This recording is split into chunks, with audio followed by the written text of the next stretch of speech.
Hey, Facebook attorney Tim Anderson, January 8th, 2020. This is a call to action.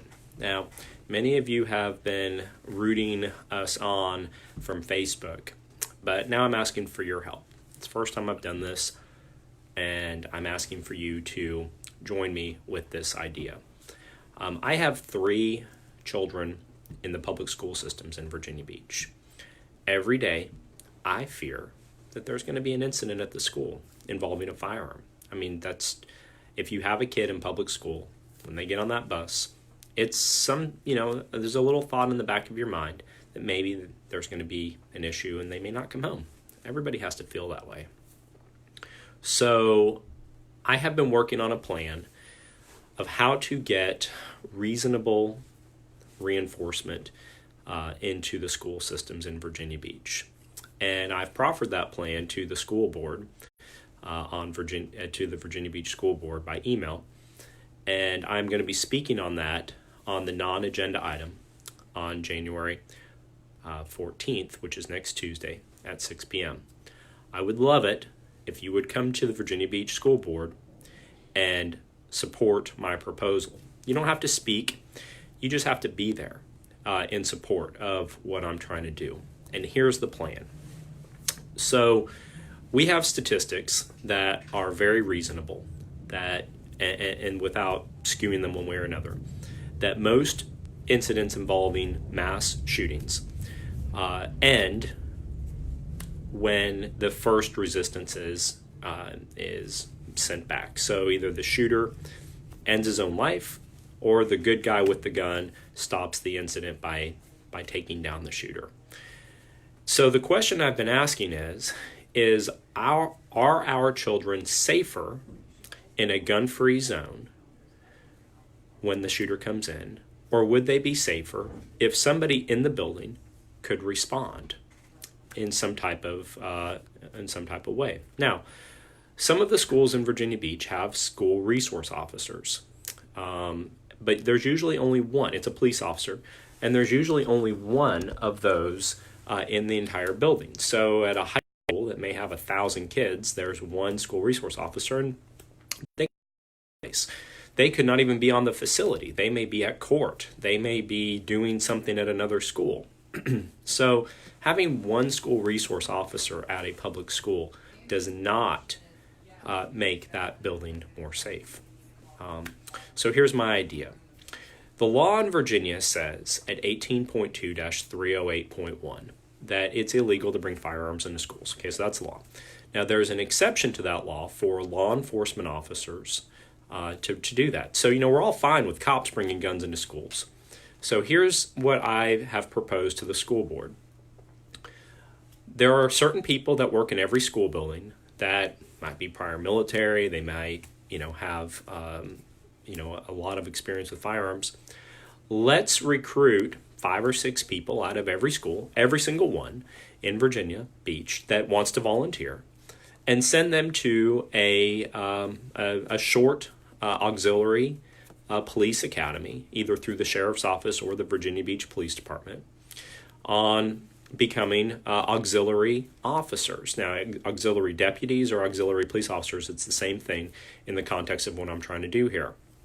They receive some training, and we could come up with a curriculum, mandatory firearms training every year for, to do this. And then they're deputized, or they are an auxiliary police officer.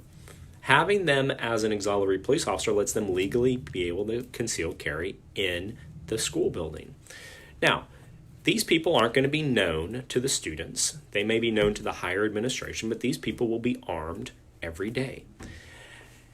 And if a shooting comes in, they would be able to respond. Now, they would have the same privileges and immunities that a police officer would have. So there's no liability to the school system here. If they act appropriately and reasonably, they will have the same protections that a police officer would have, even if the police officer does something unintentionally that harms someone else. But the question is this: are our kids more safe when an active shooter comes in if one of two scenarios? We're waiting for the police to come, or some armed people inside the schools could respond. Some people that have been trained by the law enforcement agencies to do this. They would be deputy sheriffs. They'd be auxiliary deputy sheriffs or auxiliary Virginia Beach police. That's the idea. No one knows about it. These active shooter drills are so stupid because most of the time the shooters are the kids, and they know where everybody's going to muster and be at, and they'll know where they're at, and they can shoot at them, and they're like sitting ducks. Nobody would know who these people are. Mrs. Grady in third grade may be armed, and nobody's going to know, okay, except that the top 6 or 10 people in the administration of the school. All right, it doesn't have to be the teachers. It could be the PE coach. It could be the janitor. It could be the food service people. All right, just people that would be able to respond when an active shooter comes in the door. Are our kids more safe when that happens? And I think that the answer to that is absolutely yes. Now, the third way that they could do it under current existing law is under 22.1-280.2:1, which is the employment of school security officers. Now, in order for that to happen, the school board has to reach out to the local law enforcement agency and come up with some ideas about how this is going to work. But we could also have teachers or secretaries or administrators be employment school security officers undercover. They don't have to wear a uniform, just undercover. Now, the difference between my idea and what a school resource officer is that if you have an accident out in the parking lot of a high school, that's the school resources officer's job. He's got to go deal with that. He's the police.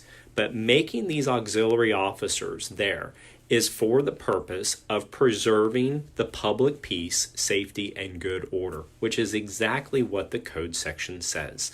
This is only for the circumstances of when there is an active shooter in the building that they would engage. If somebody's selling marijuana or something in the school building, that's not their job. It's not their role to get involved. It's just to get involved when an active shooter comes in. So I'm going to pitch this to the school board. Now I'll tell you, it's going to be hostile. They're not going to like it. If I'm there by myself, they'll be able to blow me off. But if you join me and we fill that building up just like we have done in Virginia Beach, they may listen. And it may save one of our kids' lives when an active shooter comes in the door. So I ask you to support this. Everything that I've laid out is, in my opinion, legal under the law. It just requires the willpower of the elected officials to go along with it.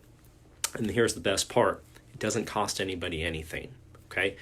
It may cost the sheriff's office or the Virginia Beach office a little bit of money to put these people through an academy. We may throw the teacher $1,000 extra a year to be extra security or something like that. But it's not going to cost real money, like big money, that it would cost to harden all the schools and put metal detectors in every building. This would be a small capital expenditure to the Virginia Beach School Board. And I think it's a good idea.